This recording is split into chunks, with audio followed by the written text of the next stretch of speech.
श्री कृष्ण भगवान ने केवल अर्जुन को ही गीता का उपदेश क्यों सुनाया और किसी को नहीं सुनाया? तो आइए दोस्तों जानते हैं श्री कृष्ण भगवान ने गीता में क्या कहा। सबसे बड़ी बात, भगवान श्री कृष्ण कहते हैं, हे पार्थ, मेरी शरण में आए हुए हर प्राणी को परम गति मिलती है, चाहे वह किसी वर्ग का या किसी जाति का हो, पुरुष हो या स्त्री, यहाँ तक कि वह मनुष्य हो या जीव जंतु, पापी भी हो तथा मेरी शरण में आए हुए वह निश्चित रूप से संसार सागर से पार होकर मोक्ष पा जाता है। तुम मेरे भक्त बनो, मेरी शरण में सब कुछ छोड़कर आ जाओ, शरणागत होते ही मुझे प्राप्त कर लोगे। कोई भक्त जैसे ही अहंकार का मैंपन का त्याग करता है, वह मुझे परमात्मा को पा लेता है। तो आइए दोस्तों, क्या कहा श्री कृष्ण भगवान ने? सबसे बड़ी बात, हैरान करने वाली बात, आखिर क्यों बनाया श्री कृष्ण भगवान ने अर्जुन को महाज्ञानी? क्यों दिया उसे दिव्य ज्ञान और क्यों उसे बताया गीता का ज्ञान और किसी को क्यों नहीं बताया? भगवान श्री कृष्ण कहते हैं, चाहे कोई दुराचारी से दुराचारी, पापी से पापी क्यों ना हो, चाहे किसी वर्ण का, आश्रम का, संप्रदाय का, देश का, वेश का हो, अगर वह सच्चे भाव से भगवान की शरण में आ जाता है तो भगवान उसे प्राप्त हो जाते हैं। भगवान इस संपूर्ण जगत के उत्तरदायी है, यह विश्वास ज्ञान है और भगवान के अतिरिक्त दूसरा कोई तत्व नहीं। ऐसा अनुभव होना विज्ञान है। असत के साथ संबंध बनाना अशुभ माना जाता है, जो कि ऊंच नीच योनियों में जन्म लेने के कारण होता है।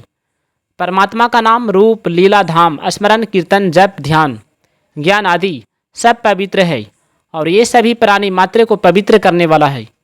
जो मनुष्य ज्ञान और विज्ञान के भेद को समझ लेता है, वे भगवान में तल्लीन होकर उनके ही स्वरूप हो जाते हैं। संसार के साथ हमारा संयोग और परमात्मा के साथ हमारा वियोग कभी ही नहीं हो सकता।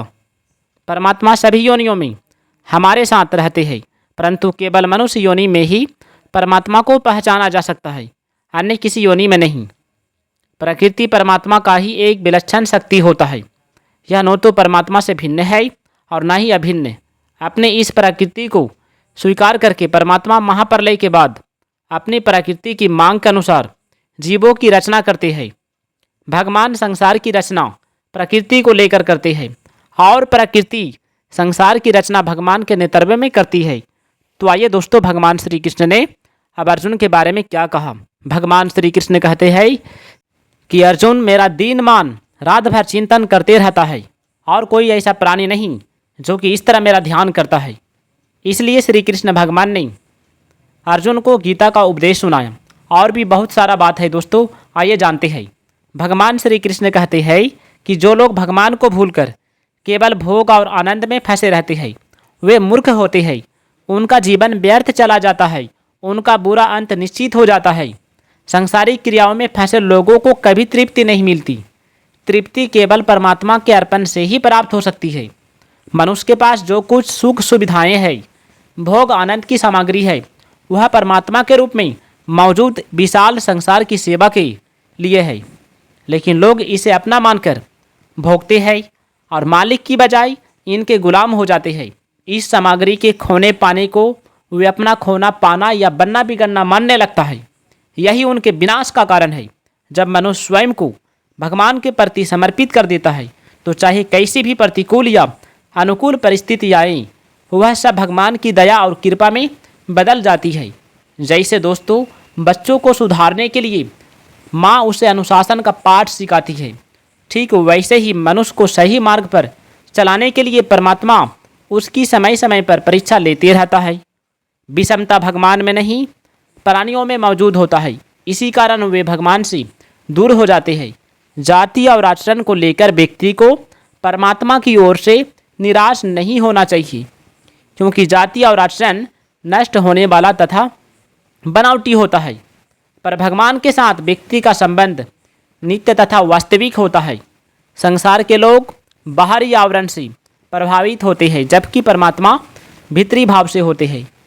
भगवान श्री कृष्ण कहते हैं, जो व्यक्ति दृढ़ विश्वास करके मुझे अजन्मा और अनंत सारे लोकों के स्वामी परमेश्वर पर भरोसा करता है, मुझे एकमेव स्वामी मानता है, वह स्वयं ही श्रेष्ठ ज्ञानी तथा निष्पाप बन जाता है। सब प्रकार के भाव, क्षमा, दया, सुख, दुख, भय, अहिंसा, संतोष, तप, दान, त्याग, यश, अपयश मुझ में ही जन्म लेते हैं। सृष्टि का आरंभ में चारों सनकादि, सनक, सनकंदन, सनातन और सनत कुमार, सातों ऋषियों तथा मनु 14 सब मेरे मन से ही उत्पन्न हुए हैं। 7 महर्षि है, मरीचि, अत्रि, अंगिरा, पुलह, कृति, पुलतस्य और वशिष्ठ। 14 मनु है, स्वयंभू, स्वराशीष, उत्तम, तामस, रैवत, चाचून, वैभस्य, सार्विनी, दक्ष सर्विनी, ब्रह्म सर्विनी, धर्म सर्विनी, रुद्र। जो मनुष्य मुझे अजन्मा, अनादि और संपूर्ण लोगों का महान ईश्वर मानता है, अर्थात दृढ़ता से स्वीकार कर लेता है, वह मनुष्य में ज्ञानवान और वह संपूर्ण पापों से मुक्त हो जाता है। जिन व्यक्तियों के शरीरों का जीवन और मरण चलता रहता है, वे अपनी सीमित बुद्धि और योग्यता से असीम परमात्मा को कभी नहीं जान सकता। शरीर और संसार को नष्ट होने वाला जानकर भी इसमें रहकर मैं और मेरा करना मोह है और इनसे अलग रहने का नाम मुक्ति है। दोस्तों, अपराधी को क्षमा कर देना चाहिए, उसके अपराध को सह लेना और यह इच्छा करना कि उसे कहीं भी किसी भी प्रकार से उनका अपराध के बदले उसे दंड ना दिया जाए, उसे क्षमा कहा गया है। परमात्मा को पाने के लिए और दूसरों के कल्याण के लिए जैसा आपने देखा, आपने सुना और आपने समझा, वैसा का वैसा बिना मिलावट के कह देना सत्य होता है। इंद्रियों को उनके विषयों से अलग करके परमात्मा के ध्यान में लगाना दम होता है तथा मन को सांसारिक भोगों के चिंतन से अलग करने का नाम सम है। मन, इंद्रियां और शरीर को जब अनुकूल हालात से जो खुशी प्राप्त होती है तो उसे सुख कहा जाता है। इसके विपरीत प्रतिकूल हालात से जो नाखुशी प्राप्त होती है उसे दुख कहा जाता है। अपने मन, वचन या कर्म से किसी भी अच्छे बुरे हाल में किसी प्राणी को जरा भी दुख कष्ट नहीं पहुंचाना चाहिए। यह अहिंसा होता है।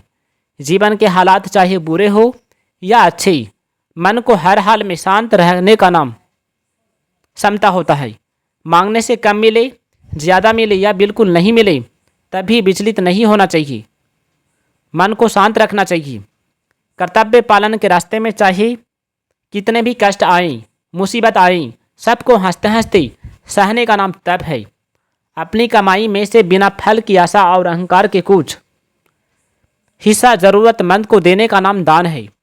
जैसे एक ही हाथ में अलग अलग आकार और भाव की उंगलियां होती है, वैसे ही भगवान एक ही है, लेकिन उनके प्रकट होने का भाव अलग अलग होता है।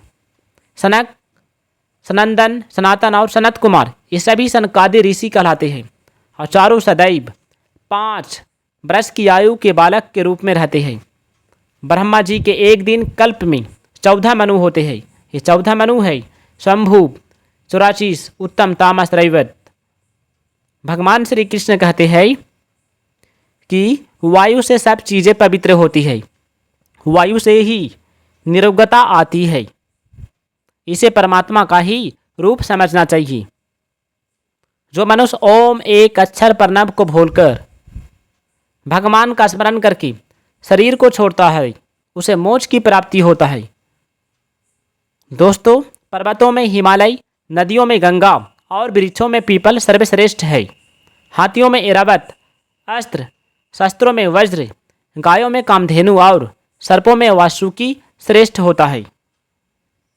प्यारे दोस्तों, यदि वीडियो अच्छा लगा है तो वीडियो को लाइक कीजिएगा, चैनल को सब्सक्राइब कीजिएगा और कमेंट में जय श्री कृष्ण, राधे राधे, हरे कृष्णा ज़रूर लिखिएगा।